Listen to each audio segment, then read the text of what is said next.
What's up, everybody? Nic DeSeelhorst here with another video, just wanting to educate y'all on what's going on in my life and how to make your lives a little more sustainable or a little more regenerative. In today's episode, we're going to be talking about what it means for the future development to be a little more net positive, net zero, or eco-friendly.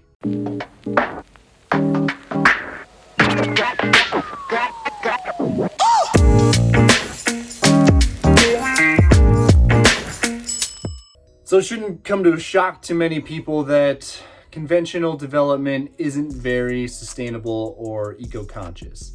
It's very consumptive and extractive because they're taking materials from all around the world and they're building housing, which is good. You know, we need homes. People are moving to certain areas. You can't build houses fast enough in Salt Lake City to the amount of people who are moving here. But I think we can do it a little more efficiently and making the homes a little more resilient to what we're living in. You know, climate change is real and we're living in varying climate degrees, varying natural disasters and systems, wildfires, hurricanes, power outages, cold snaps. You know, all these things are going to affect us even more into the future. So we need to think about this in our development. One of the things we can do is build entire communities or neighborhoods with solar in the most optimized spots. So not every house has to have solar on it because not every house is going to be angled perfectly towards the sun to get the most optimum sunlight to, you know, charge the system or the community or the batteries that everyone all shares.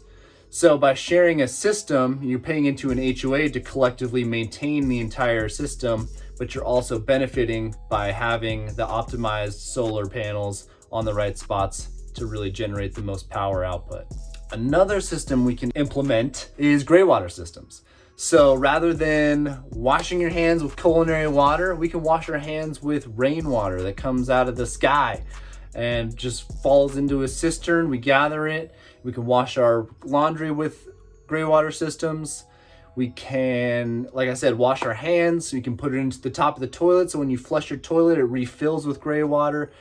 These are the small things that we can actually do to implement into our communities, even our small individual residential homes, that will actually bring our water consumption down upwards of 80%. It's incredible what we can do. So some of the easiest things we can do are the gray water systems installed in our homes or into a community, and then solar put onto our homes or into a community. Community-wide is more efficient because you can actually, you know, have cost savings because you're doing on a larger scale, and it just benefits the whole community. The last thing I want to touch on that we can do either in our individual single-family resident homes or inside of the communities we're talking about is air quality.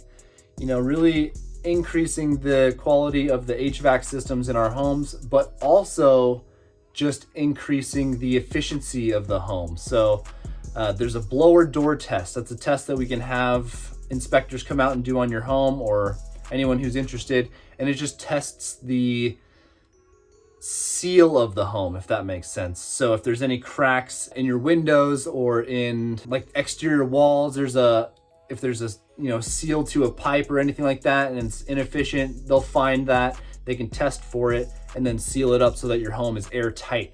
That way air is not coming into the house and air is not escaping out of the house. That makes your heating and cooling way more efficient, and it also increases the air quality inside your home.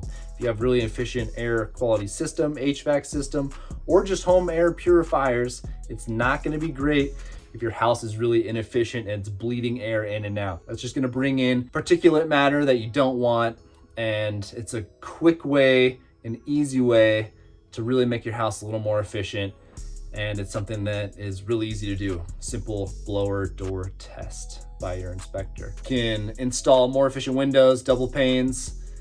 Some single pane houses I've seen around Salt Lake area, super inefficient in the winter and the summer times. You're just losing a lot of heating and cooling. And it's also just that seal. Older windows don't have as tight of a seal. Newer windows are super efficient, and the double panes are filled with an argon gas. I believe it's argon. Don't test me on that. But it just makes it more efficient for heating and cooling so that there's not as much heat exchange during, you know, those certain months, either winter or summer. So That's a little breakdown of some efficiencies that we can do either in our own homes or push development to, really push the boundaries and become more efficient, become a net zero community. Have your solar either generate as much power for the community or more power for the community, which would be net positive. And then keeping our water in a circular system by doing a gray water system is just gonna cut back on our culinary water use so we can drink on that water. We don't use it for our landscaping because 50% of the water use currently in Salt Lake City is used exterior, which means on lawns or it could be really great landscaping. It might not even be a lawn, but still, we use a lot of water outside. We can keep that water for our communities, our people, and then use gray water to flush our toilets, wash our clothes, wash our hands, and so many other amazing things. So, small information for y'all to think about and things that I'm thinking about doing on projects in the future. When I get into development, we're gonna be implementing these systems so that we can make communities a little more resilient towards climate change and what's coming with heat, water droughts, all these things. It's coming. It's prevalent now. So if we can just implement these systems and get people to start thinking differently, it's going to benefit you as a home buyer, and it's going to benefit me because I get to go to bed sleeping comfortably and soundly, knowing I did a small part to make your lives a little bit better. All right, guys, thank you all for listening. Hit that like, hit that subscribe, comment down below what you think you could do on your home or other ideas that you have for communities and development and making everything a little bit better, sustainable, and regenerative. Take it easy. I'll see you guys on the next one.